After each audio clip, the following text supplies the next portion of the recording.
Hi everybody, welcome back to my channel. I'm presenting the last wreath in the Valentine's Day Decor DIY Dollar Tree wreath, Walmart inspired. I saw this wreath in Walmart and I am not copying it, but I am inspired by it. I wanted to make it on a much smaller scale. So we're going to use one of these mini wreaths that come in a 2-pack from the Dollar Tree. And I'm actually going to use just a small piece of this ribbon from the Dollar General. It's less than half actually. But you know, Hobby Lobby does sell this big one. I got it Christmas time for $5, 75 feet. You really can't go wrong. I'm going to use a little bit of this ribbon from the Dollar Tree as the hanger. And then we're going to use one of these metal words. The inspiration had sort of a banner written on it. Banner on it, but this we're going to do much smaller. I'm also going to use these felt flowers from the Dollar General, but I'm going to show you using these felt hearts how to make one if you don't have a Dollar General by you or you can't find them at the Dollar General. So by using one of these hearts, you can make those small felt roses. We're just going to make the spiral kind where we've made paper roses like this before. But what I'm going to do is I'm going to cut like the biggest circle that I can out of the middle of this heart. But first I decided to cut off the trim because I kind of feel like I could use it in another DIY. It's a really pretty lace border. It would make nice on a picture frame or something. It would be really cute. So now I'm just going to cut out the largest circle that I can, and then I'm just going to cut spirals. Now if you wave your scissor back and forth, you can get a more natural top to your rose than just a straight cut would get you. So I'm kind of doing that. I'm kind of just like cutting an S like a snake, and you want to continue around in a spiral. Just try to keep the same measurement thickness. I've got it about a little less than a half an inch, probably a third of an inch, if that. A little bit more than a quarter of an inch, let's put it that way. And then we've done this before. You want to start with the end that you started cutting with, and you want to just roll it onto itself. I like to hold it between my thumb and index finger as I roll it. With the wide section, which is the first part that you cut, is going to be towards the top of the flower, and then the bottom section will be towards the bottom of the flower. You're going to need a little bit of hot glue, and then that very center circle that you're left over with, you're going to glue onto the underside of the rose, and you're gonna like basically lock all of those petals in. Now we're gonna take a little bit more of that leftover felt and create leaves. I know the leaves in the inspiration, not in the inspiration, but in the Dollar General ones are green, but it looks really cute there, even with just one leaf, but I ended up putting 2 on there anyway. So now we're going to go create the wreath. Now I want to show you my process. Normally you guys just get like the done finished project, but I like to show you the process. That piece of fabric was actually that headband left over. I wanted to show you that you could just wrap fabric around here. The fabric is, you would use less material, but you would use more glue, kind of thing. This one is just very easy. So now I wanted to show you, since I only had like some left on the roll, it's less than half. It's basically less than 4.5 feet on here. I wanted to show you that I actually like pre-wrap it to see like, is this going to be enough? Will it fit? How tight do I have to make it? How overlapped do I have to make it, and such. So I was practicing. So I want you to be able to do this too. This is a great use of scraps. That's another thing. If you have 3/4 of something left over, 2/3 of something left over, and you're like, I don't know if this is going to be enough, go ahead, pre-try it. It's not really going to cost you anything but time. All right. And now that I know that it works perfect, we're going to go ahead and take the wires out. So you guys know I've done this lots of times in the past. This wire is a little bit stiffer than the wire at the Dollar Tree's wire ribbon. So I'm going to go ahead and I'm going to remove it. I feel like it just will lay a lot nicer. This ribbon is a little thicker than the Hobby Lobby ribbon. It's more like a burlap type ribbon or a cotton duct type of ribbon, but I want it to be able to lay as flat and smooth as possible.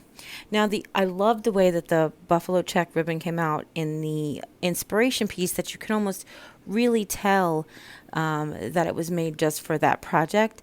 But yeah, but I just wanted to go ahead and just be inspired by it. I didn't want to copy it, but we could have. It looked like it was easy enough to copy. It was a big wreath, about an 18-inch wreath, and it was only $12. So I was kind of like, It would probably cost me $12 in materials to copy it exactly or close to it, maybe $10 in materials. And for me, it's not worth it for the extra $2, $3 savings.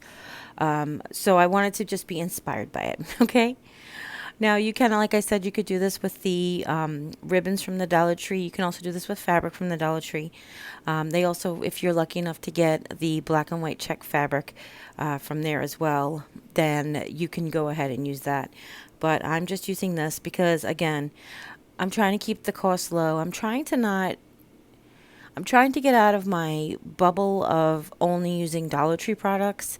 I know that the Dollar General is a very inexpensive craft stuff. I've been trying to get more of it, and I try to keep it to dollar and $2 items, so that it still stays on like budget friendly. But I don't know. I can't keep saving all of these things. I got to show you guys what I do with them.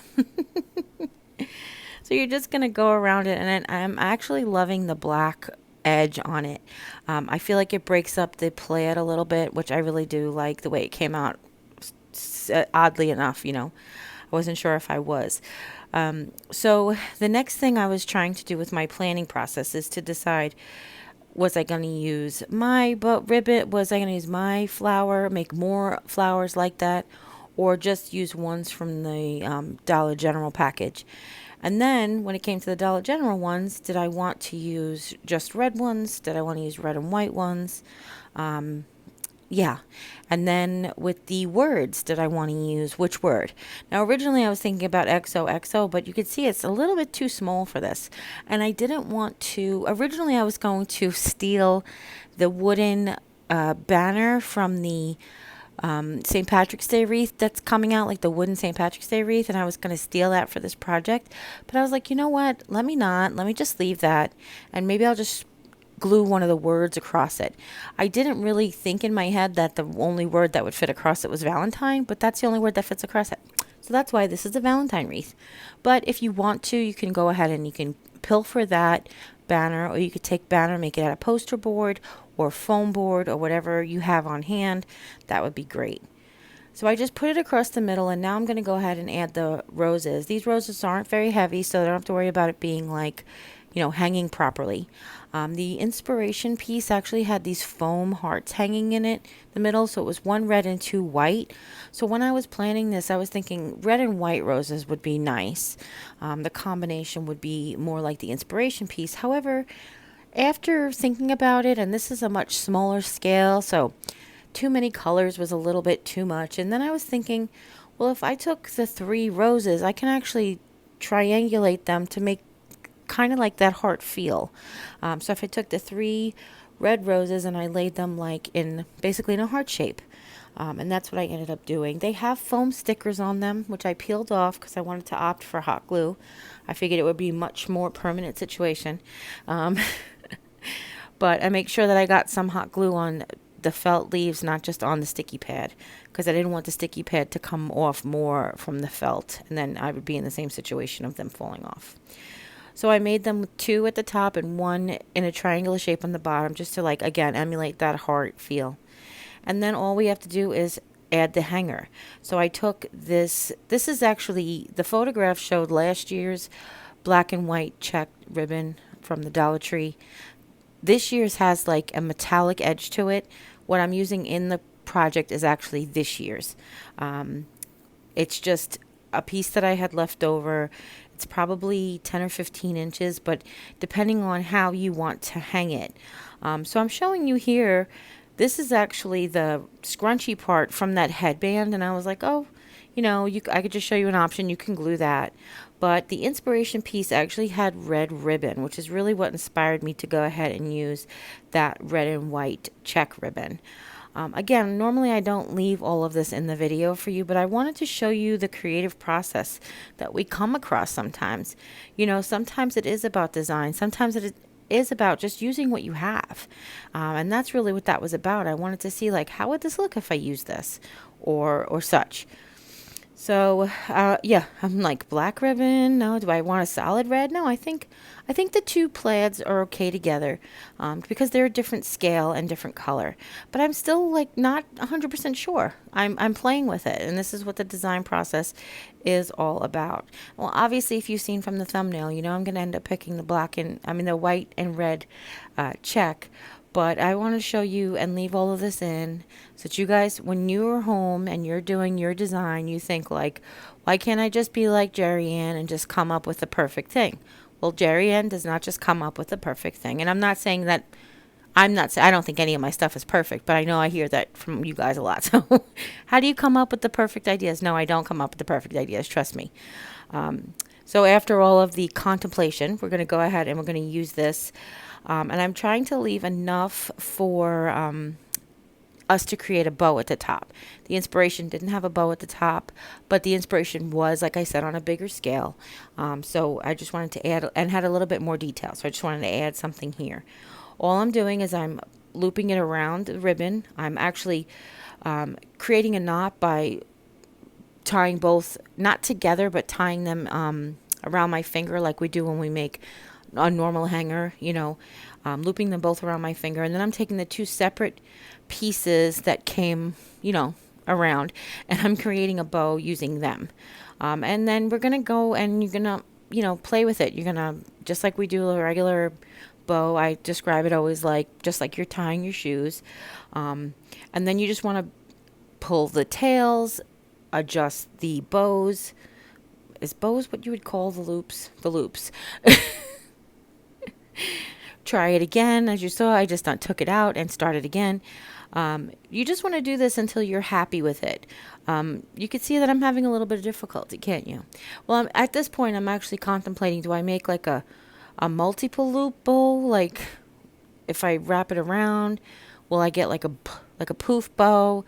And then I opt to just be like, Jeri, stop questioning what you think you should be doing and just do what you know you should be doing and just create a bow. So, when we make a bow with something that is just one-sided, you have to be mindful of how the ribbon comes through. But we have bow tutorials, lots of bow tutorials on our channel. So go ahead and check them out as well. And you just want to pull the loops and the tails and the loops and the tails until you get the bow exactly the way you like it. Now, whenever we create a bow that's going to be a hanger, we want to add a little bit of hot glue to the loops. We're going to glue basically the loops to the tails, and we do that so that the bow doesn't become untied by the weight of the wreath. Okay, so you're just going to need, once you finally get it where you want it, Jer, you're going to go ahead and add a little bit of hot glue to the backs of the loops. You're going to attach them to the backs of the tails. This also helps if you have trouble like keeping the ribbon faced, basically like all the good sides facing out. This also helps when you glue it, because then you can turn that tail around. One of the tails is always going to be backwards until you play with it. So it's your opportunity to turn that tail around and glue it to the back of the loop, and that will make a more perfect looking ribbon and bow for that matter. Now, if you feel like you want to add additional hanger to the back of this, like some people just like their bow to be perfect, and I don't care. I just hook the ribbon behind the bow. I hook it over the hook. It doesn't bother me that it's a little crooked. But if it bothers you, you can go ahead and add one of those little noose out of jute that we make and glue it to the back of the bow, and that would be okay too. Okay? Now I'm just dovetailing the tails, and that's it. So hopefully you guys really enjoyed this live craft with me. Not live, but you know what I mean. Real-time craft with me and Walmart dupe. If you guys have any questions at all, go ahead and leave them in the comments down below. Don't forget to share this video with friends and family, anybody who might be interested in making one of these or learning any of the stuff that we taught. And if you haven't yet, click subscribe, and when you do, a little bell will pop up. When you ring that bell, YouTube will let you know whenever I upload a new video. And as always, you guys take care, God bless, and we'll see you next time. Bye!